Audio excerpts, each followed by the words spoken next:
is Valley News Live at 6. Tonight, a Detroit Lakes woman is out nearly $7,000. The woman believes she was helping her grandson, but she actually fell into the trap of scammers. Valley News Team's Nisha Taylor has more on this unfortunate story. 85-year-old Shirley Purrington received a call Monday morning from who she thought was her grandson. And he said, "Hi, Grandma." The person she believed was her grandson then explained the trouble he was in. And he said, "I'm down in Florida." He says, "I was in a car accident, but I'm not hurt." The call became even more complicated after Shirley later spoke with someone claiming to be a lawyer. He proceeded to say, they needed a bond for $6,700. But on the other line, it wasn't her grandson nor a real lawyer. They were actually scammers. He said it was supposed to go to the bank and get the money, cash. They said they wouldn't, they didn't want to check. Her son was in complete disbelief when he found out this was happening to his mom. Shocked. I couldn't believe that, well, one, she fell for it, and two, that they're actually doing scams like this. Bill attempted to take action immediately, including calling police in Florida and reporting it to the FBI. It's frustrating and heartbreaking now because she's out all that money, and it doesn't sound like we'll be able to get any of it back. Shirley is not alone in this situation. Minnesota Senator Amy Klobuchar says there's been an uptick in scams impacting seniors throughout the pandemic. Thing that should be happening, and I like to plan for the future, and as I look to the future I see more sophisticated scams, and our laws and our enforcers have to be as sophisticated as the people trying to break them. But until enforcement grows stronger, Shirley and others like her are only left with hope.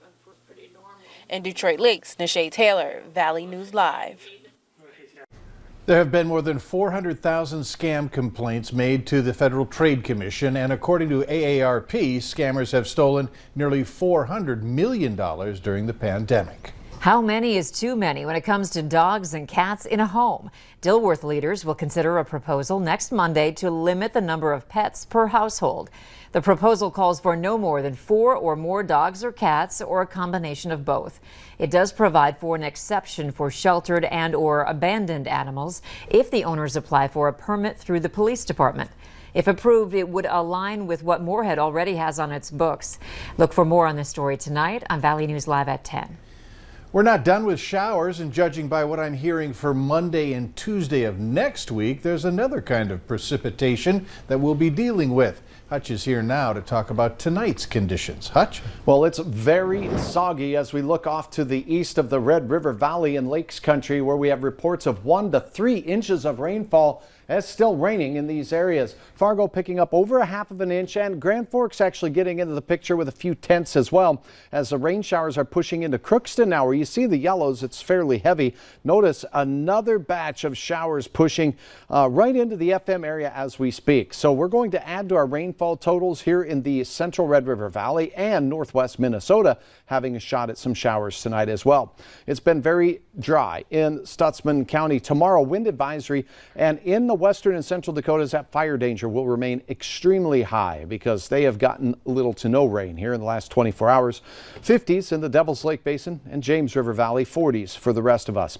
As Mike alluded to, Monday and Tuesday, precipitation in mixed forms and measurable snow on the way. We've hoisted first alert weather days for both. I'll have the latest in your forecast here in a few moments. We did already declare that spring had sprung, right? It sprung, but sometimes there's a tweak. We're going through one of those. All right, thanks.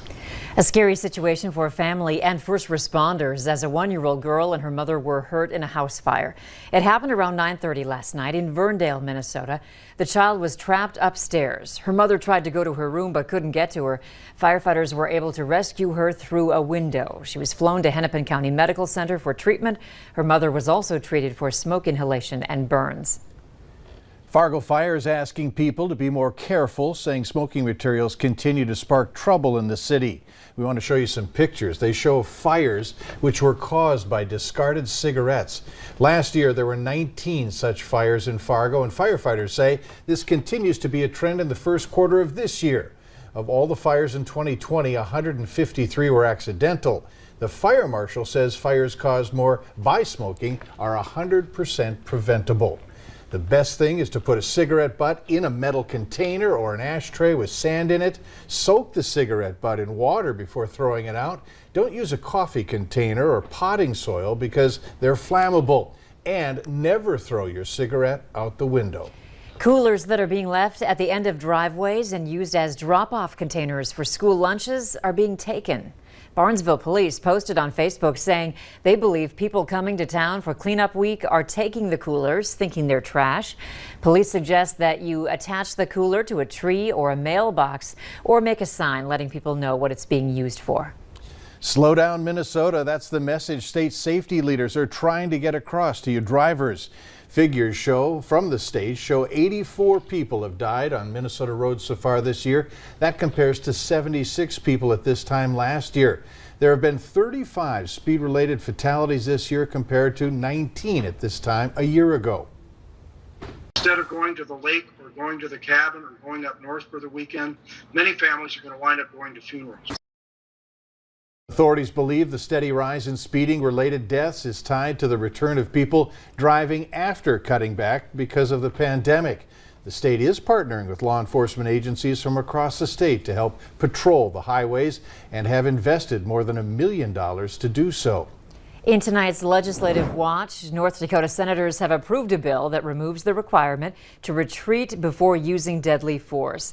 The bill approved is similar to stand your ground laws seen in nearly 40 other states, where people could use deadly force as a first line of defense. It also expands these rights to be used while in a car and not just on their property. After the Senate made amendments, the bill now goes back to the House. The last North Dakota National World War II soldier was laid to rest today. Doug Bertel passed away last Saturday, 3 weeks shy of his 97th birthday at a nursing home in Bowman. Bertel served in the famed 164th Infantry Regiment as an artist. His family remembered him for all the sacrifices he made. Like any soldier, you know, someone who gave all. And this generation is so special and dear, and we'll never really understand all that they sacrificed. And sometimes you wonder if your life made an impact on others, but a soldier never has to wonder if they did or not. In March, Bertel was presented with a commander coin that was made in his honor with his artwork. Bertel's sketches can be seen around North Dakota and on the 164th Infantry Wall at the North Dakota Veterans Cemetery, where he's laid to rest. Later on Valley News Live at 6, an expert goes into detail about what led to the death of George Floyd. Rain continues this evening into the valley. We have another day of this before some changes. And then next week, big changes. First alert weather days for Monday and Tuesday. I'll have the latest on some snow in the extended forecast next.